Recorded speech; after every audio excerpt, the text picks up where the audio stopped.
ভূমি খাত এর বাইরে নয়, এই সেক্টরেও অনেক দুর্নীতিবাজ রয়েছে যারা দেশে বিদেশে আত্মগোপনে রয়েছে। যাই হোক, ভূমি মালিকদের উদ্দেশ্যে ভূমি মন্ত্রণালয়ের 2টি নির্দেশনা আসুন শুরু করা যাক। দর্শক মণ্ডলী, তন্মধ্যে ফার্স্ট ইনস্ট্রাকশন হলো অবশ্যই ভূমি অফিসগুলোর সাথে সংশ্লিষ্ট যে ভূমি কর্মকর্তারা আছে তাদের জরুরি ভিত্তিতে নির্দেশনা দেওয়া হয়েছে যে চলতি বা বিগত বছরের কোনো খাজনা ডিউ থাকলে তাহলে তা অনতিবিলম্বে গ্রহণ করতে হবে। এক্ষেত্রে কোনো মালিক যদি গড়িমসি করে এবং অনীহা বা অনিচ্ছা প্রকাশ করে বা বিলম্ব করে তাহলে তাদেরকে সচেতন করতে হবে এবং ভূমি আইনের কঠোর দিকগুলো তাদের সামনে তুলে ধরতে হবে।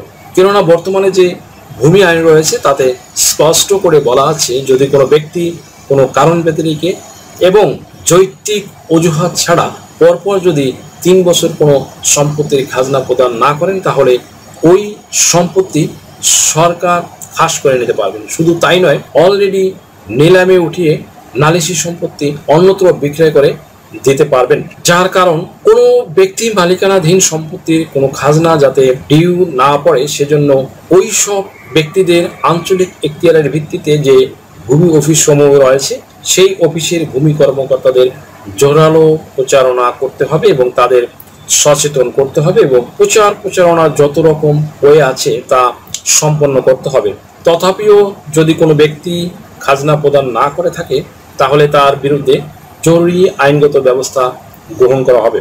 প্রিয় দর্শক মণ্ডলী, তাহলে নিশ্চয়ই বুঝতে পারলেন যে কোনো ব্যক্তি পরপর একটানা 3 বছর যদি খাজনা বাকি রাখে বা তার খাজনা যদি বাকি পড়ে যায় তাহলে তার জমি খাস খতিয়ানে চলে যাবে নিঃসন্দেহে, নির্দ্বিধায় 100%। তাহলে আপনার জমি যদি পরিশুদ্ধ বা স্বচ্ছ বা নির্ভেজাল রাখতে চান তাহলে খাজনা দিয়ে রাখুন, অন্যথায় জমি হারাবেন। প্রত্যেক বছরে যে খাজনা নির্ধারিত থাকে তা পরিশোধ করা ম্যান্ডেটরি, দ্যাট মিনস বাধ্যতামূলক। এক্ষেত্রে ভূমি মালিক সকলের জ্ঞাতার্থে আরো একটি বিষয় বলে রাখা ভালো যে যদি ব্যক্তি মালিকানাধীন জমি যদি কৃষি বা ফসলি জমি থেকে থাকে কারো, সেক্ষেত্রে আপনার জমি কিন্তু 25 বিঘা পর্যন্ত খাজনা মওকুফ হয়ে যাবে। এক্ষেত্রে আপনার প্রতি বছর একটি মওকুফ দাখিলা করতে হবে। এর পরিপ্রেক্ষিতে আপনার এর সাথে সাথে একটি রসিদ গ্রহণ করে নিতে হবে। এছাড়া আপনার যদি কোনো বাড়ি ভিটার জমি থাকে এবং সেই জমি যদি আবাসিক বা বাস্তবিটা হয়ে থাকে সেক্ষেত্রে আপনার জমির খাজনা প্রদান ম্যান্ডেটরি। তবে এক্ষেত্রে সতর্কতা অবলম্বন করতে হবে। তাহলে আপনার যে খতিয়ান বা পর্চার মালিকানা রেকর্ড থাকে সেই রেকর্ডে যদি আপনার বাড়ি বা বাস্তবিটা লেখা না থাকে সেক্ষেত্রে আপনার কিন্তু বাড়ির খাজনা প্রদান করতে হবে। সেক্ষেত্রে আপনার নিকটবর্তী ভূমি অফিসে আপনাকে যেতে হবে। সেখানে দায়িত্বে যে কর্মকর্তা আছে তা বা তহসিলদার থাকেন তার কাছে আপনার সবকিছু খুলে বলতে হবে। সেখানে আপনার কোনো বাস্তব ভিটা বা আবাসিক ভিটা নাই, আপনি ফসলি জমি বা বাগানের জমিতে আপনি বাড়ি নির্মাণ করেছেন। এক্ষেত্রে আপনি যতটুকু জমিতে বাড়ি নির্মাণ করেছেন সেক্ষেত্রে আপনি জমির পরিমাণ হিসেব করে এবং আপনি ঠিক যত শতাংশ জমিতে বাড়ি করেছেন আপনার সেই বাড়ি জমি বা বাস্তবিটা হিসাবে খাজনা প্রদান করতে হবে। প্রত্যেক নাগরিককে তার বাড়ির খাজনা প্রদান করতে হবে, এটাই বাধ্যতামূলক, ম্যান্ডেটরি।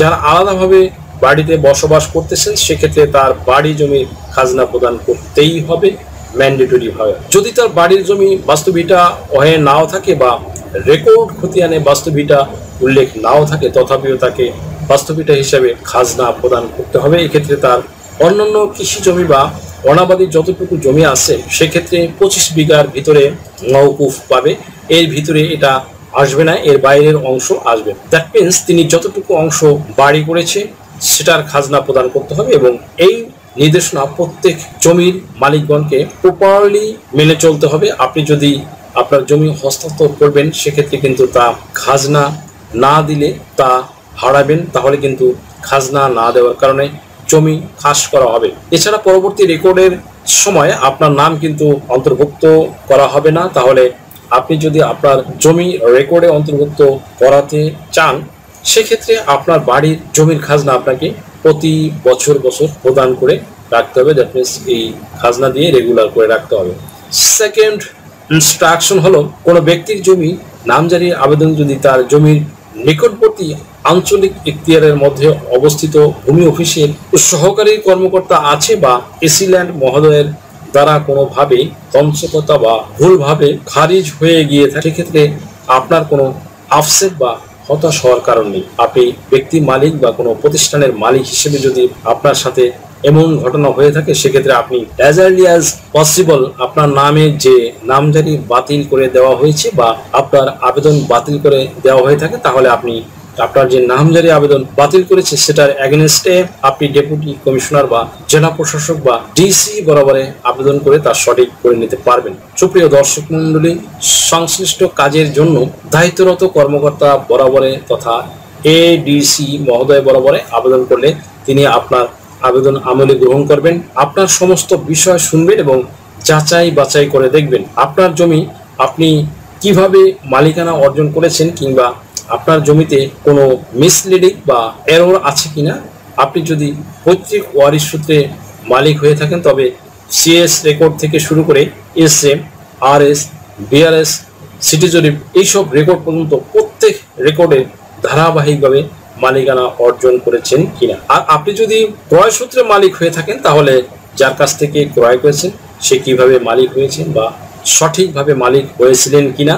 উনি যদি ক্রয় সূত্রে মালিকানা পেয়ে থাকেন, তাহলে উনি যার কাছ থেকে জমি কিনেছেন তিনি সঠিকভাবে কিনেছেন কিনা, জমির ধারাবাহিকতা বা সিএস থেকে সব জরিপ, that means each and everything ধারাবাহিকতা ঠিক আছে কিনা, এগুলোর ধারাবাহিকতা মেইনটেইন করে যদি সঠিক একটি দলিল তৈরি করা হয় এবং তা আপনার কাছে বিদ্যমান থাকে, তাহলে আপনি অবশ্যই নামজারি করাতে পারবেন। তারপরও যদি পূর্বের এসিল্যান্ড কোনো প্রকার দুর্নীতির আশ্রয় নিয়ে তঞ্চকতা করে ফ্রডুল্যান্ড করে আপনাকে বঞ্চিত করে থাকে বা আপনার নামজারি আবেদন বাতিল করে দিয়ে থাকে, তবে আপনি সেক্ষেত্রে এডিসি বরাবর আপিল দাখিল করে আপনার জমির নামজারি করে নিতে পারবেন।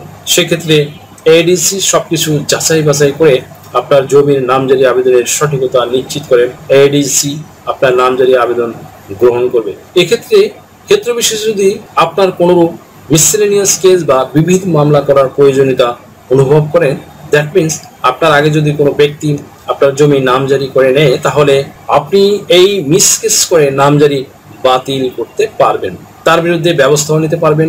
এই বিষয়টি এমন হয় যে অনেক সময় দেখা যায় আপনি জমি ক্রয় করেছেন, ক্রয়ের পর আপনি কিন্তু কোনোরূপ নামজারি করাননি বা আপনি হয়তো জানতেন না বা আপনি হয়তো অবহেলা করেছেন বা আপনি হয়তো জমি ক্রয় করার পর দখলে থাকা পর্যন্তই শেষ বা এমত অবস্থায় আপনি প্রবাসে চলে গিয়েছেন, এই জন্য নামজারি করাতে পারেননি, দখলে আছেন, বাউন্ডারি করে রেখেছেন, দলিলও আছে। তথাপিও দেখা গেল যার কাছ থেকে জমি কিনেছিলেন ওই ব্যক্তি ওই সুযোগ বুঝে বা গ্যাপ বুঝে আপনার জমিটি পুনরায় অন্যত্র বিক্রয় করে দিয়েছেন গোটা দাগে, এবং যে ব্যক্তি ক্রয় করেছেন সাথে সাথেই তার নিজের নামে নামজারি করে নিয়েছেন।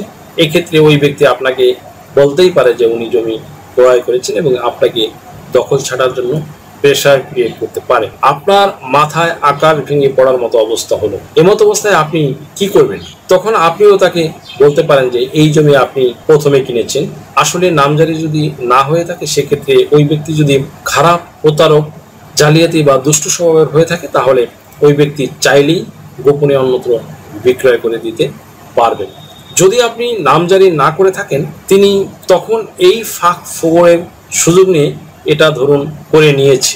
এমত অবস্থায় আপনি কি দিশাহারা হয়ে যাবেন? আপনি কি না, মোটেও তা হবেন না। আপনাকে এখন বিভিন্ন ধাপ অনুসরণ করে এটা ঠিক করে নিতে হবে, যেহেতু ওই ব্যক্তি তার সব ডকুমেন্টস নিয়ে হাজির হতেই পারে এবং বলতে পারে যে আমার দলিল আছে, আমার নামে নামজারি আছে, তাই এই জমির মালিকানা দাবিও করতে পারে। এই ক্ষেত্রে আপনার করণীয় হচ্ছে ওই ব্যক্তির নামজারি বাতিল করার জন্য এডিসি বরাবর একটি আবেদন করে দেওয়া বা আপিল করে দেওয়া। এক্ষেত্রে রেজিস্ট্রেশন অ্যাক্ট অনুযায়ী কোনো জমির মালিকানা সেই ব্যক্তি পাবে সর্বপ্রথম যে ব্যক্তির নামে জমির দলিল রেজিস্ট্রেশন হয়েছে, দলিল সৃজিত হয়েছে। তবে মনে রাখবেন, জমির দলিলটি যথাযথ আইনে মেনে সঠিকভাবে রেজিস্ট্রি হয়েছে কিনা সেটাই বিবেচ্য বিষয়। সেখানে কোনো রকম দাগ নং, জমির অংশ বা শ্রেণীর চৌহদ্দির ভুল থাকলে কিন্তু হবে না, মিসলিডিং থাকলে হবে না, এরো থাকলে হবে না। জমির 25 বছরের ধারাবাহিক বিবরণ, এখানেও কিন্তু কোনো ভুল থাকলে হবে না। যদি কোনো ভুল না থাকে সেক্ষেত্রে জমির দখল ও সত্ত্ব আপনিই পাবেন এবং ওই ব্যক্তির নামজারি আলটিমেটলি বাতিল করে আপনার নামে নামজারি করে দিবে। তাহলে আপনাকে যে কাজটি করতে হবে, আপনি এডিসি বরাবরে গিয়ে আপনার সব ডকুমেন্টস নিয়ে এডিসি বরাবরে মিসকেস করে দেবেন এবং যার কাছ থেকে কিনেছেন এবং যার নামে নামজারি হয়েছে তাকেও থাকতে হবে, কাগজপত্র নিয়ে আসতে বলবেন এবং তখন এসব যাচাই বাছাই করে এর সঠিকতা যাচাই করে দেখবেন যে আপনার সকল ডকুমেন্টস সঠিক আছে থাকলে তখন তিনি আপনার পক্ষে রায় ও ডিক্রি দিবেন। তখন আপনাকে নামজারি প্রদান করা হবে এবং সুযোগ দেওয়া হবে, মালিকানা প্রদান করা হবে এবং আপনি এই অনুযায়ী সব ডকুমেন্টস নিয়ে নিকটস্থ ভূমি অফিসে গিয়ে একটি হোল্ডিং খুলে নেবেন এবং আপনি অনায়াসে জমির খাজনা প্রদান করতে পারবেন। অতঃপর দ্বিতীয় পর্যায়ে যে ব্যক্তি জমি ক্রয় করেছিলেন, দ্যাট মিনস যে ব্যক্তি নামজারি করেছিলেন তার নামজারি কিন্তু আলটিমেটলি বাতিল করে দিবেন এবং তার দলিলটি অবৈধ ঘোষণা করে দিবেন।